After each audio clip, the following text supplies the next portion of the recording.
and Paul were just mentioning about the commission, about the president. Here's the next one. If there was ever a time in college sports had to absolutely act like a real business and run like a business with a sense of urgency, it is now. I sit in meetings and see great ideas. Here's the kicker. But I don't get a sense of urgency until he didn't. This is the rep. Me until now. It's kind of almost too late.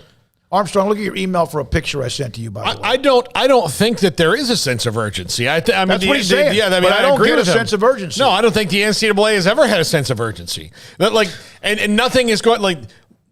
Even this is not giving them a sense of urgency of all falling apart, because what's urgent? They're going to redo the governance, and the NCAA might not even exist anymore.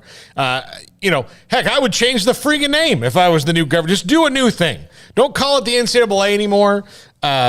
It has a bad connotation. While it did many things that were good, the later part of its career was bad. So it's kind of like Bill Cosby now. So you don't want to be called the Cosby Show anymore. So just move on. I think that if you look at their whole history, losing lawsuit, there was never urgency about it. It was just like, oh well, we lost. All right, what are you going to do? You got to live in the new world, so fix it. I think when you got a group of people who have been bulletproof their entire tenure, you probably don't know what it's like to not feel bulletproof, and you probably convince yourself that you're bulletproof. The NCAA has been able to do pretty much whatever, and they've been under attack multiple times, and they just still stand, and they still run their tournament, they still do all that. They still enforce to a very limited degree, but, for the longest time, people have been complaining about them, and, nothing's ever changed. So, why would they change now on their deathbed? Why would they begin to change now? One, I don't think it would really help at all, or if it did, to what extent, I don't really know, because I kind of feel like, everything's kind of out of the bag at this point. But two, what in theory, here's the thing with the NCAA, we sit here and bag on them or whatever, but I don't even know what they can do. I don't even know really what they do outside of the basketball tournament. At this point, I really am unsure. I know that they're apparently going to start trying to enforce NIL laws, but I think all of us just sit there and see an article like that and we laugh and go, yeah, okay, sure. Now, if they were to come out next week and have some major notice of allegations on Miami, or just name a program that's been, in the NIL scuttlebutt, then maybe that'd make people go, huh, okay, and stop for a second. But then ultimately, 30 seconds later, people would probably laugh it off and say they're not going to do anything. They don't have any enforcement. They're just going to get sued anyways. And that's what they are now. The whole time Baylor was under investigation, we knew that if they went a certain direction, just for the sake of trying to do can't think of the phrase, but if they wanted to try and make an example out of Baylor, like they very well could have, we knew that there was a lawsuit coming right back in their direction as soon as they did that, because they had no jurisdiction. So we knew it was kind of a phony thing to begin with. The only thing we were unsure about is what level of violations and recruiting or things that we were unaware of that could have been uncovered that maybe dealt to a penalty. But outside of those things, there was not a single thing about all of those other things that were all that worrisome, because it wasn't under their umbrella, even though I think for a long time people thought that they could just pretty much do whatever they wanted, because they did. And now it's very clear it's the total opposite of that. So at this point, with no teeth and no real muscle and barely a functioning office, the way that they try and phrase it sometimes, I mean, what is there to even be worried about if you're any of these schools who have been dabbling in NIL, knowing full well, hey, we're just going to sue them right back the moment they try to do something? Before they even got to the Alston ruling, 9-0 on the Supreme Court, and go back to the history of the Supreme Court and look how many times it's unanimous.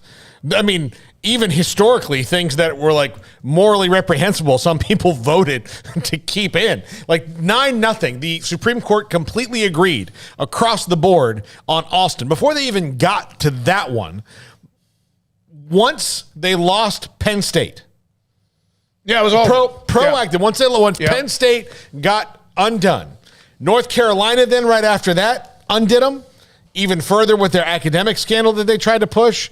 The lawyers were always better on the other side. The NCAA should have had that sense of urgency then going, oh, wait, this changes everything, because we can't just say what we think is the rule. Then what happened with Oklahoma State? Because they screwed that basketball program. Well, and look, and every once in a while, they're still probably they rise up like a cobra. And look, they're probably still going to get sued on that because they're the bully that gets punched left and right by all the other bigger, stronger bullies, and then they go and pick on the little kid. Yeah, well, that's basically what they did. Example, that's what they do. That's why it's a running joke of anytime.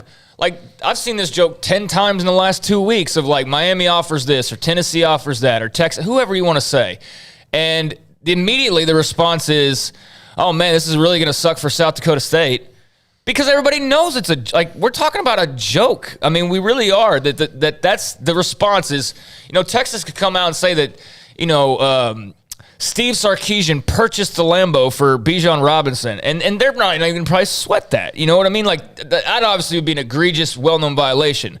But ultimately, like, the joke about it is, if that were to happen, I know that most people would be like, oh man, Texas State's going to get really hammered for this. You know what I mean? Like, that's the response. Yeah.